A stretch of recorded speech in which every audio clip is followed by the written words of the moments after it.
श्रीमान हेमंत विश्व शर्मा जी, भारत सरकार के गृह सचिव श्रीमान बल्ला जी, आर सूचना ब्यूरो के चीफ श्री डेका जी, उल्फा के सारे प्रतिनिधिगण, नॉर्थ ईस्ट और असम के अलग अलग जाति संगठनों के और स्टूडेंट फेडरेशंस के प्रतिनिधिगण और प्रेस के मित्रों, आज मेरे लिए बहुत हर्ष का विषय है कि आज आसाम के भविष्य के लिए एक सुनहरा दिन है। लंबे समय से आसाम ने हिंसा को झेला है, पूरे नॉर्थ ईस्ट ने हिंसा को झेला है। जब से मोदी जी प्रधानमंत्री बने तब से 2014 से दिल्ली और नॉर्थ ईस्ट की दूरी कम करने के प्रयास हुए। मन खोलकर खुले हृदय से सभी के साथ बातचीत की शुरुआत हुई और उनके मार्गदर्शन में ही उग्रवाद मुक्त, हिंसा मुक्त और विवाद मुक्त नॉर्थ ईस्ट की परिकल्पना लेकर गृह मंत्रालय चलता रहा। पिछले 5 वर्षों में 9 शांति और सीमा संबंधित समझौते अलग अलग राज्यों के पूरे नॉर्थ ईस्ट में हुए हैं। इसके कारण नॉर्थ ईस्ट के एक बड़े हिस्से में शांति की स्थापना हुई है। रिकॉर्ड पर 9000 से ज्यादा काडर ने सरेंडर किया है और आसाम की मैं बात करूं तो 85% आसाम में से अब सपा को हटाया जा रहा है। और आज भारत सरकार, आसाम सरकार और यूनाइटेड लिबरेशन फ्रंट ऑफ असम उल्फा, उसके बीच में जो ट्राई पार्टी समझौता हुआ है, इससे आसाम के सभी हथियारी ग्रुपों की बात को यहीं पर समाप्त करने में हमें सफलता मिल रही है। ये आसाम और नॉर्थ ईस्ट की शांति के लिए बहुत महत्वपूर्ण है।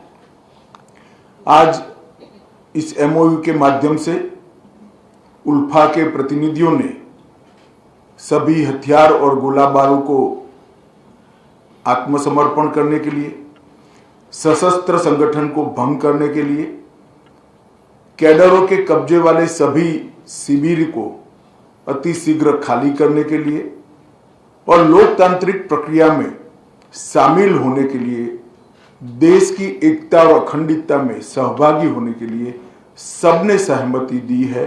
ये मेरे लिए बहुत आनंद का विषय है। सिर्फ उल्फा के संघर्ष की बात करें तो करीब करीब 10,000 लोग उल्फा के इतने लंबे समय के संघर्ष में मारे गए और 1979 से लेकर अब तक इधर और साइड से जो भी मारे गए होंगे वो सभी इस देश के ही नागरिक थे। आज ये समस्या का संपूर्ण समाधान हो रहा है, इसका मुझे आनंद है। उल्फा के प्रतिनिधियों से बात कर भारत सरकार के द्वारा एक बहुत बड़ी अमाउंट का पैकेज और इसके साथ साथ ढेर सारे आसाम के विकास के प्रोजेक्ट को भी हमने स्वीकृति दी है। मैं आप सभी को विश्वास दिलाना चाहता हूं कि समझौते की एक एक बात का फुल स्टॉप कॉमा में टाइम बाउंड मैनर में अमल किया जाएगा और आपके विश्वास पर नरेंद्र मोदी सरकार खरी उतरेगी, ये मैं आपको विश्वास दिलाना चाहता हूं।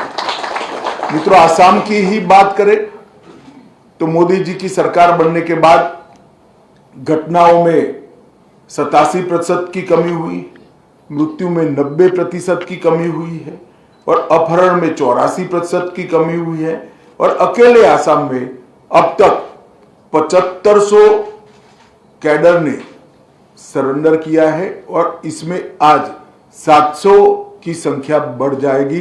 तो अकेले आसाम में 8,200 कैडर का सरेंडर होना ये आसाम के लिए शांति के नए युग का सूत्रपात है। समझौते जो हुए, समझौते से समाधान तक की पूरी यात्रा को मैं जरूर बताना चाहूंगा। 2019 में NLFT के साथ त्रिपुरा में समझौता हुआ, 2020 में ब्रू समझौता हुआ, 2020 में बोडो समझौता हुआ, 2021 में कार्बी समझौता हुआ, 2022 में आदिवासी समझौता हुआ, 2022 में आसाम मेघालय अंतर्राज्यीय सीमा का समझौता हुआ, 2023 में असम अरुणाचल अंतर्राज्यीय सीमा का समझौता हुआ, 2023 में दिमासा शांति समझौता हुआ और अभी 2023 में यूनाइटेड नेशनल लिबरेशन फ्रंट का समझौता हुआ और आज उल्फा के साथ समझौता हो रहा है। मैं मानता हूं कि पूरे नॉर्थ ईस्ट और विशेष कर आसाम के लिए एक शांति के नए युग की शुरुआत होने जा रही है। मैं आज उल्फा के सभी प्रतिनिधियों को हृदय से विश्वास दिलाना चाहता हूं कि आपने जो भरोसा भारत सरकार पर रखा है, भारत सरकार के गृह मंत्रालय की ओर से आपकी मांग किए बगैर ही इस सारी चीजों को पूरी करने के लिए एक टाइम बाउंड मैनर में प्रोग्राम भी बनाया जाएगा और हम गृह मंत्रालय के अंतर्गत एक कमिटी भी बनाएंगे जो असम सरकार के साथ रहकर ये पूरे समझौते को पूरा करने का प्रयास करें, समयबद्ध तरीके से पूरा। हमने बोडो के साथ किया या ब्रू के साथ किया या त्रिपुरा में किया, सभी समझौतों को 19 के बाद जितने समझौते हुए हैं हम समय से आगे हैं, कहीं पर समय से पीछे नहीं है। समय से पहले ही हमने समझौते की शर्तों को पूरा करने का प्रयास किया है। आज एक ऐतिहासिक घटना जो आकार ले रही है, उसके लिए सबसे पहले मैं देश के प्रधानमंत्री नरेंद्र मोदी जी को बहुत बहुत बधाई देना चाहता हूं, क्योंकि इनके ब्रॉडर विजन उग्रवाद मुक्त नॉर्थ ईस्ट के बगैर ये संभव नहीं था। असम के मुख्यमंत्री, असम के अधिकारी, हमारे गृह सचिव, DIB और उनके तहत काम करने वाली पूरी नेगोशिएशन करने वाली ऑफिसरों की टीम ने बहुत अच्छा काम किया है और इस समझौते में सबसे बड़ा यश अगर किसी को जाता है तो उल्फा के प्रतिनिधियों को जाता है, जिन्होंने बहुत बड़े मन के साथ ये समझौता किया है और विश्वास रखकर शांति की दिशा में आगे बढ़ने का फैसला किया है। मैं फिर से एक बार सभी को बहुत बहुत बधाई देना चाहता हूं और विश्वास दिलाता हूं कि समझौते की सारी बातें समयबद्ध तरीके से पूरी की जाएगी। आप सभी का बहुत बहुत धन्यवाद। बहुत बहुत धन्यवाद। आप लोग भी फोटो खिंचाने के लिए आ सकते हैं। फोटो सर आप पीछे आ जाइए सर।